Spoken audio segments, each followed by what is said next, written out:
अरावली पहाड़ियों की कल्पना कीजिए। उनकी ऊबड़ खाबड़ चोटियां गोधुले आकाश को चीरती हुई, खून लाल और चोटिल बैंगनी रंग के कैनवास पर। और उन प्राचीन पहाड़ियों के ऊपर पत्थर का एक किला, नाहरगढ़, जिसकी दीवारें हवा में बहते रहस्यों को फुसफुसाती हैं। लेकिन ये इतिहास की फुसफुसाहटें नहीं हैं, ये बेचैन मृतकों की पीड़ादायक आहें हैं। वे कहते हैं, जब महाराजा सवाई जय सिंह द्वितीय ने उन दुर्जय दीवारों का निर्माण शुरू किया तो भूमि पर एक छाया पड़ी, बादलों की छाया नहीं बल्कि भय की छाया।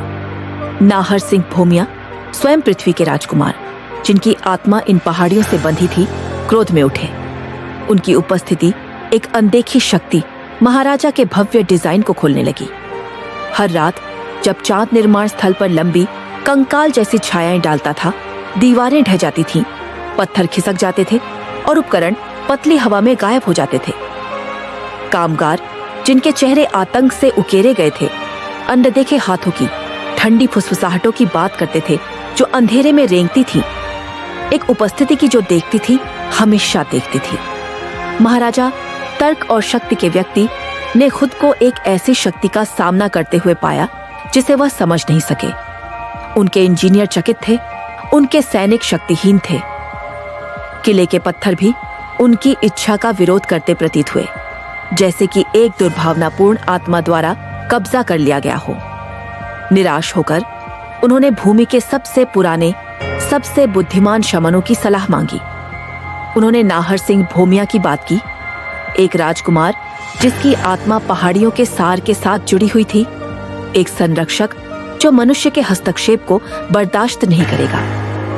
इस क्रोधित आत्मा को शांत करने के लिए उन्होंने किले की दीवारों के भीतर एक मंदिर बनाने की मांग की, उनके प्रभुत्व का सम्मान करने के लिए एक मंदिर। और इसलिए मंदिर खड़ा हुआ, अनदेखी शक्ति के प्रमाण के रूप में। लेकिन तब भी फुसफुसाहटें बंद नहीं हुई। वे कहते हैं, उन रातों में जब हवा एक बंशी की तरह चीखती है, नाहर सिंह भूमिया अभी भी प्राचीर पर घूमते हैं।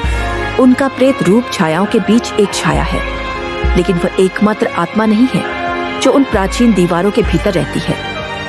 वे कहते हैं, महाराजा भी, जिनकी आत्मा उस किले से बंधी है, जिसे उन्होंने इतनी बेताबी से बनाने की कोशिश की, अभी भी उनके गलियारों में चलते हैं। उनकी पदचाप खाली कक्षों में गूंजती है। आगंतुक ठंडे स्थानों की, शरीर रहित आवाजों की, अनदेखी आंखों से देखे जाने के एहसास की बात करते हैं। वे अपनी मर्जी से चलने वाली वस्तुओं की, तापमान में अचानक गिरावट की, भय की उस भारी भावना की बात करते हैं जो हवा में व्याप्त है। और जब चांद पूरा होता है और छायाएं पत्थर पर नृत्य करती है, तो वे कहते हैं कि किला अपने अतीत की गूंजों के साथ जीवंत हो उठता है। स्टील की टक्कर, पीड़ा से चीखें, मृतकों की फुसफुसाहटें, सभी भय के एक सिम्फनी में मिश्रित होते हैं।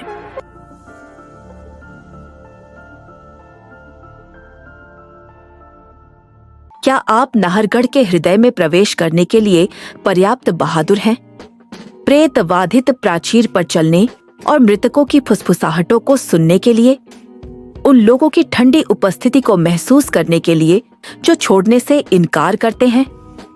क्या आप उन आत्माओं का सामना करने की हिम्मत करते हैं जो अभी भी नाहरगढ़ को अपना दावा करते हैं,